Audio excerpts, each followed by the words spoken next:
Welcome to this video on demystifying SSO, or single sign-on.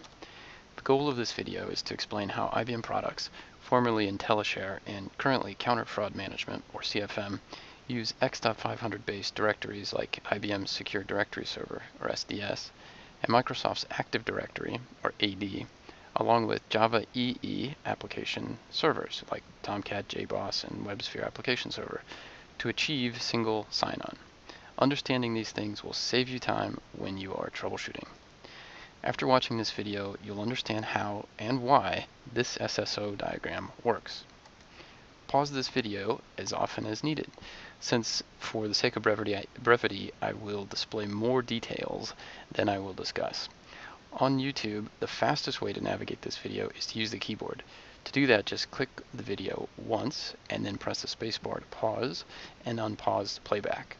To rewind, press the left arrow on your keyboard. To fast forward, press the right arrow. Okay, let's get started. We'll begin with the SSO environment, and specifically the systems involved. In SSO, the first question to ask yourself is, single sign-on to what? Which system? Now, historically, that answer was easy. You sign on to your PC. And if your PC needed to access another PC on the network, you did not need to log in again. It all happened behind the scenes. That was the original context of SSO. In this slide, you can see one of Microsoft's early successes in the PC market with Windows NT, which is still the architectural basis of modern Windows server products.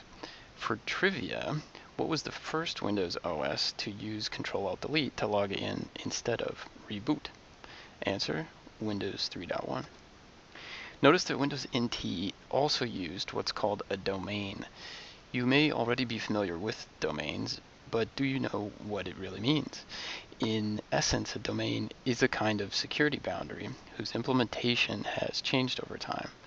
A domain is critical to understanding SSO and Windows, and we'll discuss it more in detail in a little while. For now, let's begin with the login process. When you log into a modern version of Windows, the PC hashes your password and doesn't use the password itself. This is typical of systems that are called challenge response, which don't transfer your password across the network. This is a good place to pause the video. Note too that the LSA refers to the local security account. Later on, we'll cover SSPs, Kerberos, and NTLM in more detail. For now, let's return to the concept of a domain, which Microsoft introduced in Windows 3.1. Originally, Windows used LAN Manager for authentication, then moved on to NTLM, and now, under Active Directory, Kerberos. But if you log into a Windows computer that is not in a domain, where there's no domain prompt, you still use NTLM. If we step back for a second, you can see that historically then, single sign-on was essentially related to signing on to your computer once and once only, no matter how many computers your computer interacted with. But times have changed, and now we have the web. That has somewhat changed the meaning of single sign-on, which now often refers to signing into multiple websites using one service to do so. In this scenario, logging into your computer isn't really involved. The idea is that you log into one service, and participating sites, those using that service too, won't bug you to re-enter your password. That's called a web single sign-on, and it's popular with OpenID and OAuth, for example. It's all based on who you trust. Do you trust one service for all your logins? To answer that, many companies have turned to federation. Microsoft, for example, uses Active Directory Federation services. The idea is to choose a system that you do trust and allow it to log you into a computer, usually through a domain, and a website, and any other supported entity. In other words, it federates or centralizes the various authentication systems. A popular standard that does this is called SAML, which Microsoft also uses. This slide describes federation in more detail. Now that we've seen some of the SSO environment, let's look at some major SSO components, beginning with directories. Thankfully, the basics of directories are fairly straightforward. First of all, what is a directory? A directory is really just a database, aka a repository. It works like a telephone book. It holds printers, users, computers, and services. Directories store objects, aka entries, which have attributes. For example, telephone numbers and addresses, which are typed, meaning that they come in type integer or Boolean or string. Critically, directories also allow users or applications to find resources, which happens thousands of times every day at most organizations through a protocol called LDAP, or Lightweight Data Access Protocol. Directories come from a set of standards called X.500. Directories look like trees with the root at the top, as shown here. Every object in a directory is placed somewhere in the tree. It is crucial for software, all kinds of software, to navigate that tree, and you need to understand how that works. We'll cover this shortly. Microsoft Active Directory, or AD, and IBM Secure Directory Server, SDS, are two well-known directory server implementations.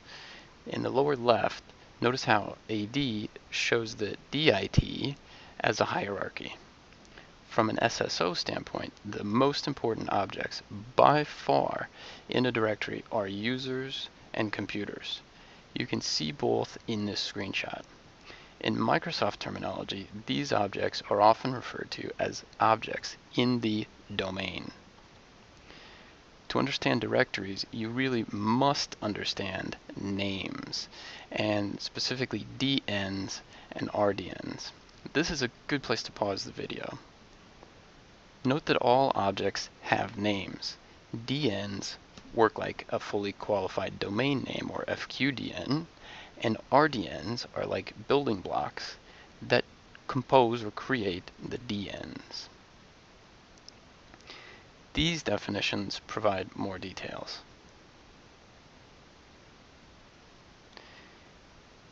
DNs and RDNs are great because they let you navigate the tree, aka the DIT. A DN is comprised of a series of RDNs found by walking up the tree, the DIT, to its root, also called the suffix or the base, and is written from left to right. Based on this, what would you say is the DN of John Smith? Feel free to pause the video here before answering. The answer would be CN equals John Smith, OU equals people, O equals IBM, and C equals US.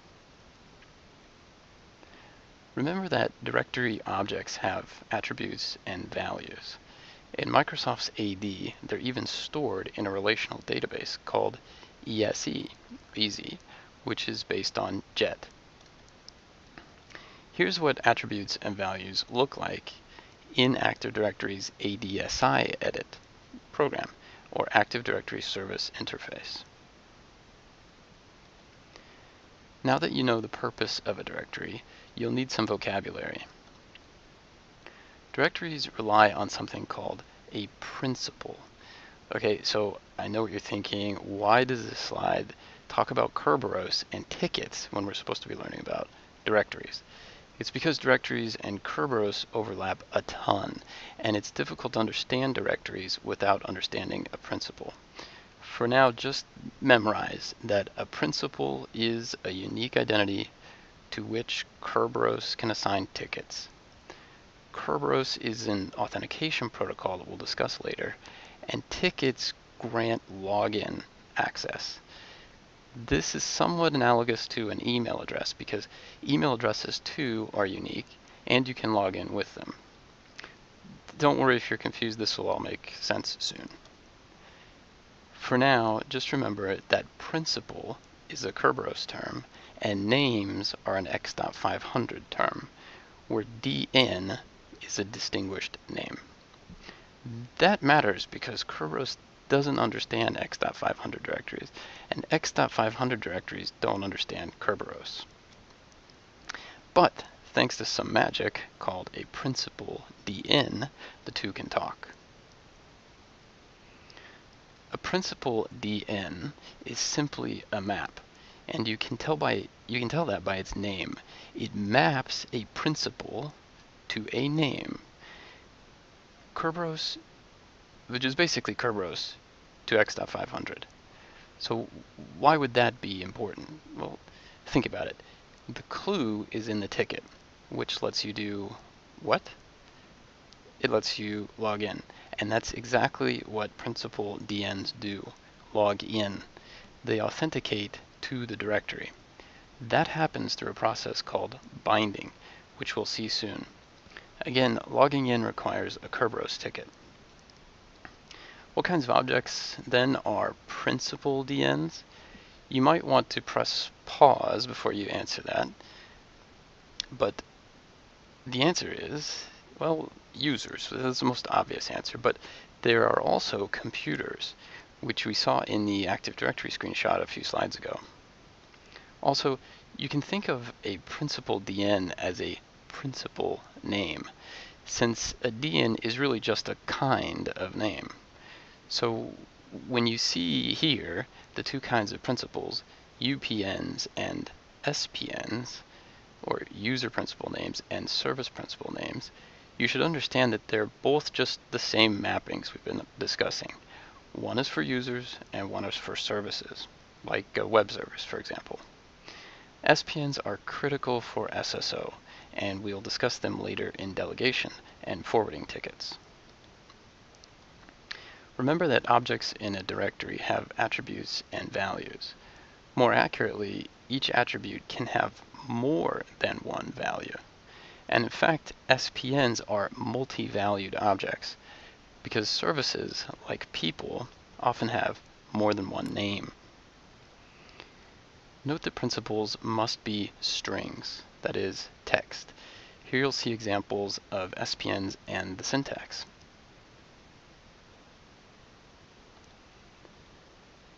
Clients and servers bind or log onto the directory. Only SPNs, which are computers and services, and UPNs, users, can bind. When your directory uses Kerberos, binding requires a ticket first, which we'll cover in the upcoming Kerberos section. You, as a user, bind to the directory, but your workstation usually must bind first. We'll often distinguish between thick clients, like Analyst Notebook, for example, and thin clients, like browsers, in the whole process. So now that you know the basics of directories, let's move on to security, starting with some basics there. First, let's distinguish between authentication and authorization. Authentication proves your identity, for example, a username and a password. Authorization determines your permissions, for example, access control lists, especially. First, you authenticate to some service, and then some other service authorizes you, or doesn't. For example, you can successfully authenticate to some network, but on that network, once you're on that network, you may not be authorized to access, say, a secure server. Now let's compare the major SSO technologies. This list is admittedly simplistic, but nonetheless helpful. This is also a great place to pause the video. We'll soon discuss how Spinego implements Kerberos in practice. SSO depends on cryptography. Here are some of the basic players. Sometimes these are people, sometimes these are software, used in cryptography articles. Generally, Alice sends something to Bob, and sometimes she does so via Trent. We'll talk more about Trent soon. When you encrypt or hash something, the process usually goes something like this. In the case of encryption, the hash function here becomes a cryptographic function, or what's sometimes called a cipher, and takes an input called a key. Without keys or crypto variables, most single sign-on, and not to mention encryption, wouldn't even exist. Block ciphers encrypt and decrypt using blocks instead of a continuous stream of bits. It's also important to distinguish here between symmetric, which has one key, and asymmetric, which has two keys, cryptography. Kerberos uses mostly symmetric keys, as shown here, unlike asymmetric keys typically used in HTTPS, which uses SSL and TLS for websites. With Kerberos and NTLM, you don't really encrypt a password. You encrypt with keys. So where do you get the key? Well, when you log into your computer, you type your password, but your computer creates or loads a key by deriving the key from the password that you typed in. That is called a key derivation function, or KDF, as explained here. Without encryption, anybody with network access can sniff or eavesdrop on your network using Wireshark, Fiddler, or even built-in Windows tools like NetSH. So most authentication protocols will use encryption to protect communications between workstations and servers. Now let's move on to Kerberos. The purpose of Kerberos is authentication. The protocol was named after the character Kerberos, or Cerberus, from Greek mythology, the ferocious three-headed guard dog of Hades, the Hellhound. And Kerberos provides three services: Kerberos itself, TGS, and password reset. With Kerberos, you'll need some basic vocabulary. You already know about principles. The next major concept is the idea of a ticket, which, like a movie ticket, allows access to something, such as a movie. We'll soon be using all of these terms, so this is a great place to pause the video. Note that you first get a TGT and then a service ticket. And remember our encryption slides? Well, all tickets are encrypted using shared keys that only you and Kerberos know. If you're on a computer that's already joined to a domain, and you can run Microsoft's klist.exe program, you can display a list of your current tickets, which look like this.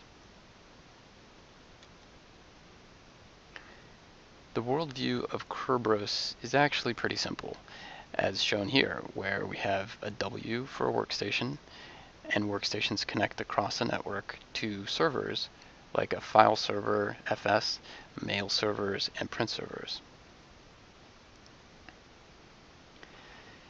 Okay, this slide is probably the most important slide in the entire presentation. It shows a screenshot from arguably the best Kerberos video available online anywhere. It comes from MIT's free open courseware initiative, and I would strongly encourage you to watch it. Notice here that to authenticate a user, Kerberos uses what's called a Key Distribution Center, or KDC, shown on the right.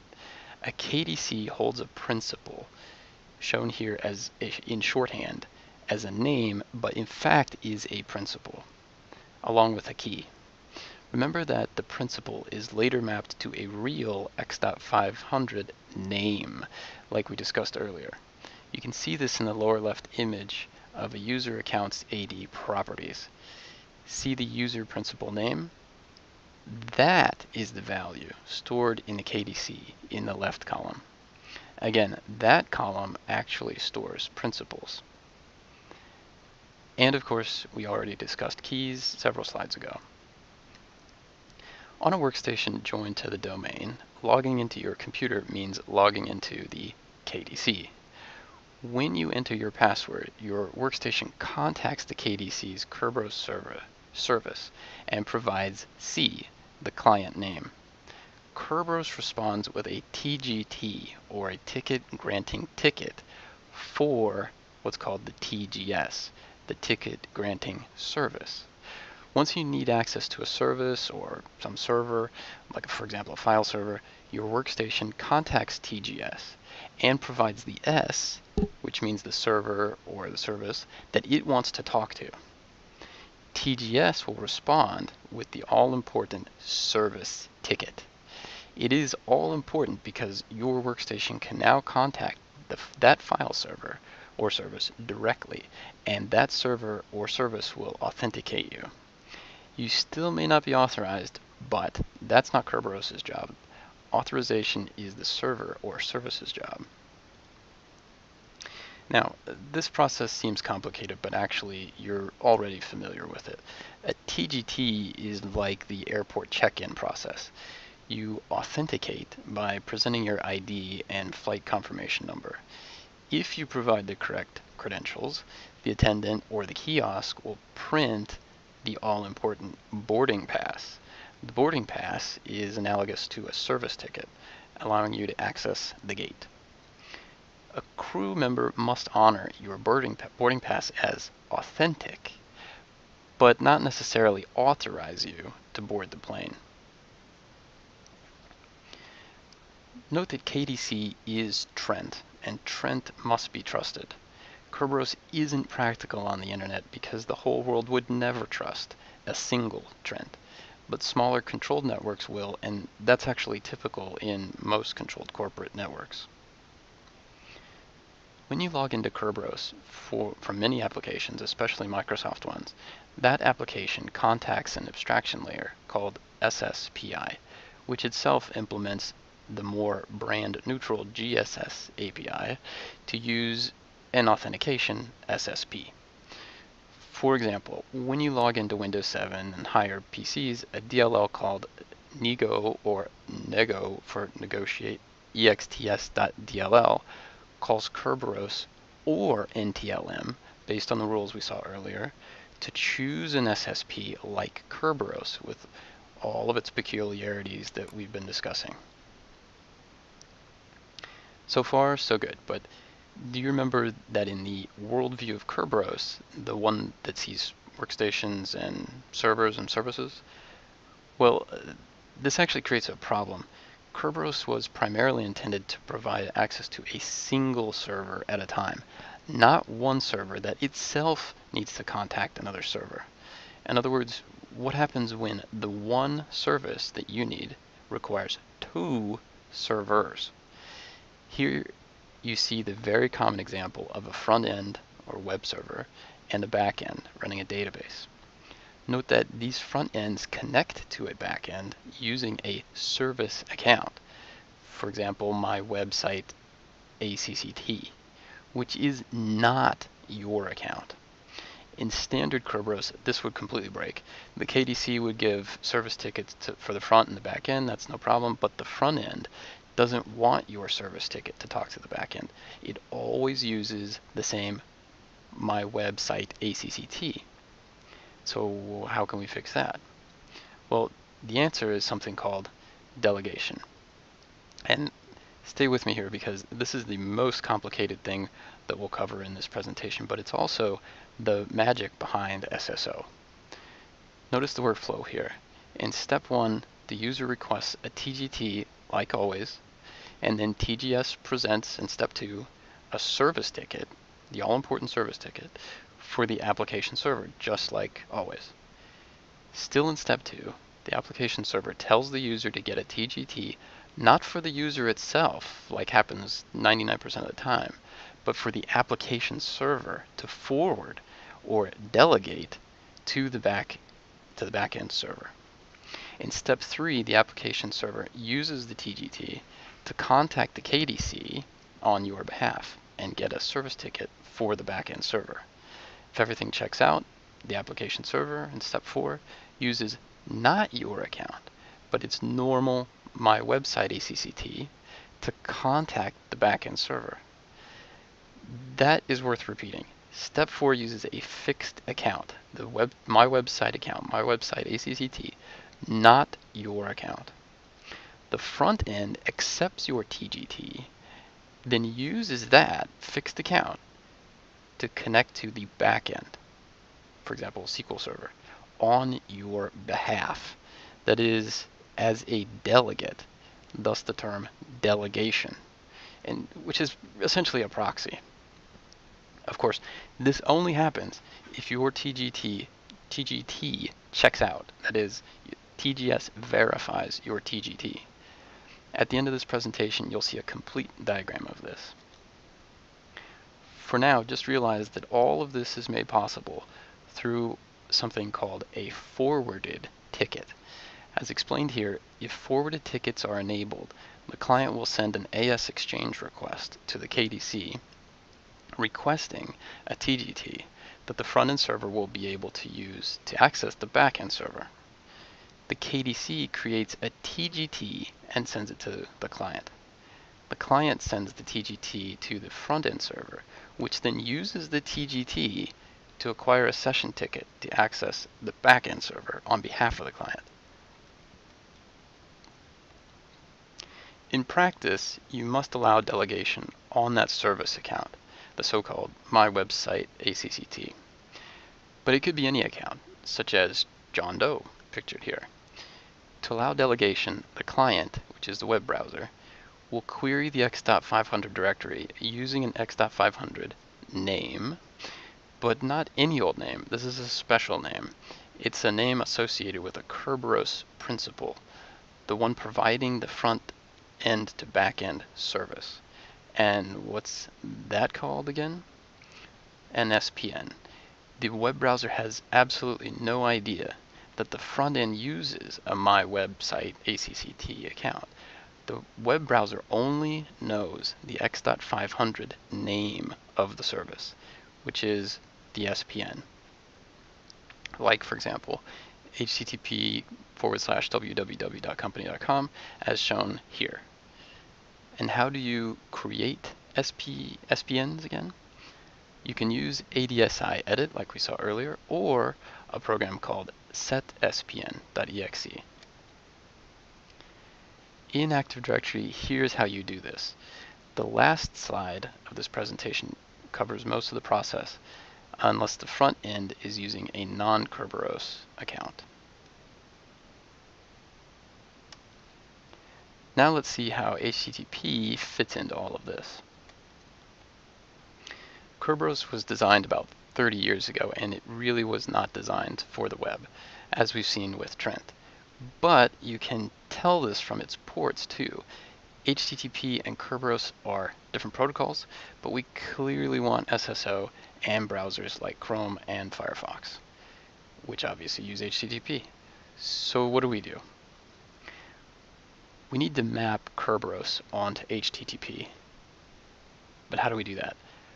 Well, changing the HTTP would be a bit of a hack, but actually you don't need to do that. Instead, you can use HTTP headers, which are far more freeform. And that's exactly what happens. Every time you open a web page, you're actually sending headers or metadata about your request, and the server responds with its own headers. Here you see a typical GET request. In SSO, to try to open a web page, when you try to open a web page, you first need to log in. So how does the server tell your browser that? The server responds with a 401 unauthorized response, meaning access denied, and it's going to ask you to log in.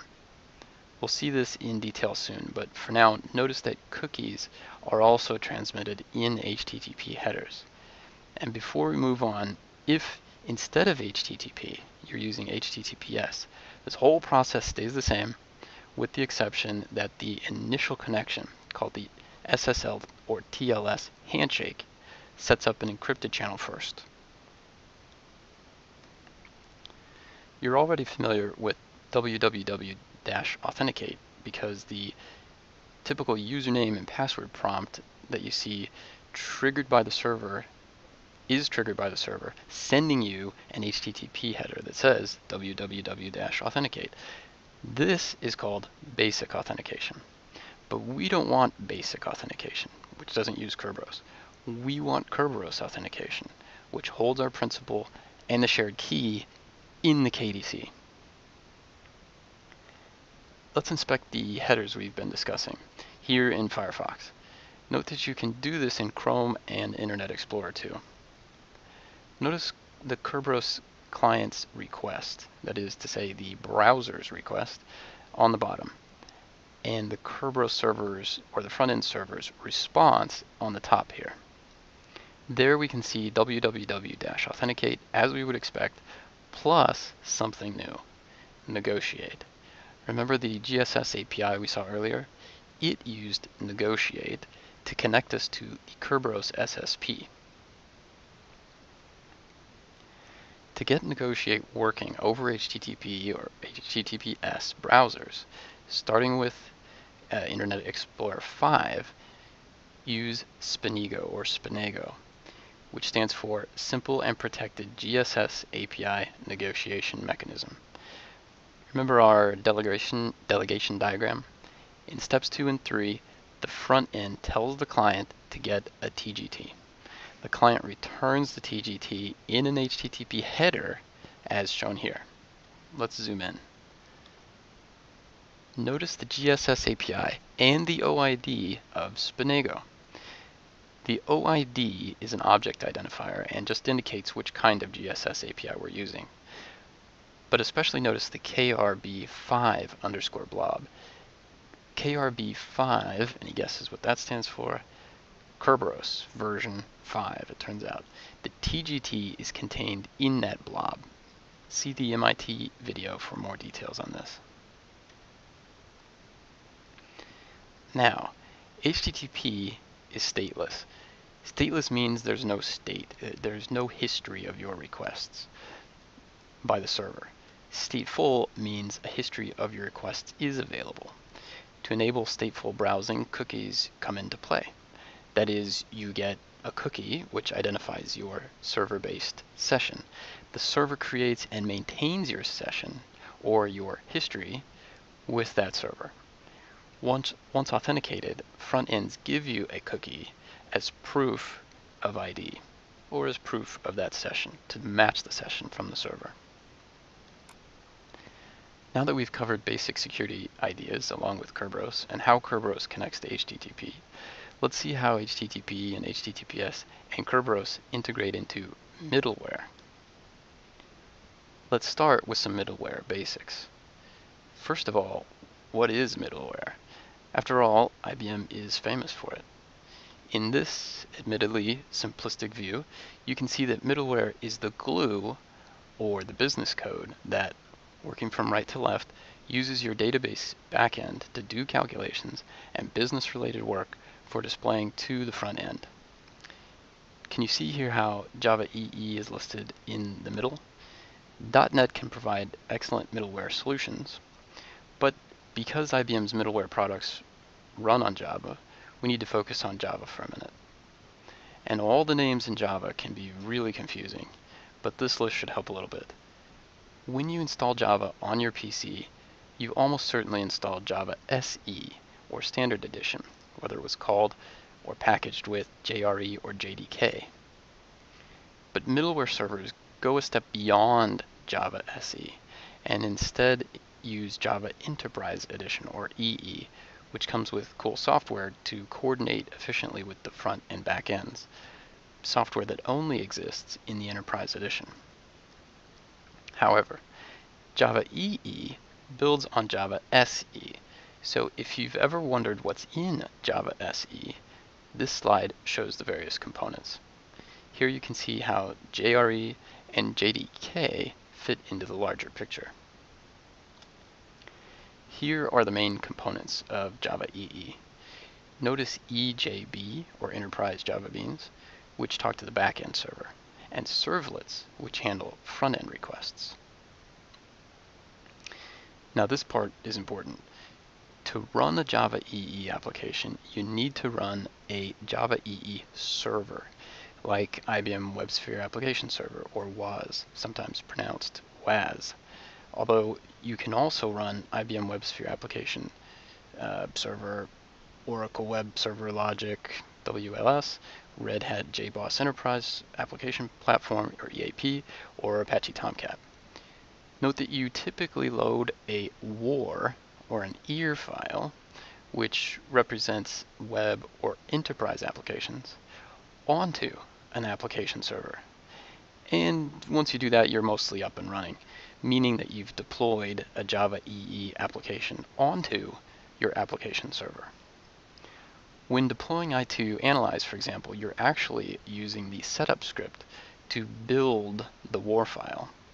The same script can start the application server itself when using, for example, setup-t start Liberty, which of course starts the Liberty application server. Now let's look at Kerberos integration at the middleware layer. This chart shows the major Java EE application servers that we just mentioned. For SSO, we only need Spinego, as shown in the middle of this slide. Note that Tomcat by itself cannot provide Spinego, and thus cannot provide SSO. This diagram shows the capabilities of each Java EE application server and how they map to the various APIs. Now let's look at the WebSphere application server specifically. Conceptually, WAS looks like this when it's deployed. You'll notice that it has cells and systems, nodes, servers, and clusters. A system is a host, that is, it's a computer, whether it's a physical or virtual one. Systems contain nodes, which run software-based servers that can balance the load through what are called clusters. Multiple systems can do load balancing across cells through what's called a deployment manager. For our purposes, whenever these components need to talk to each other securely, they use what's called LTPA. WAS uses LTPA for authentication, even if you enable Spinego. Remember we discussed cookies arriving in the HTTP header? After all, Kerberos authentication, after all of the Kerberos authentication has gone through, WAS will issue your client, that is the browser, an LTPA token in the form of a cookie as proof of authentication. And that's where the key tab comes in. A key tab is a file that contains the KDC key of a service principal. For example, our My Website ACCT that connects the front to the back end. So why use a key tab?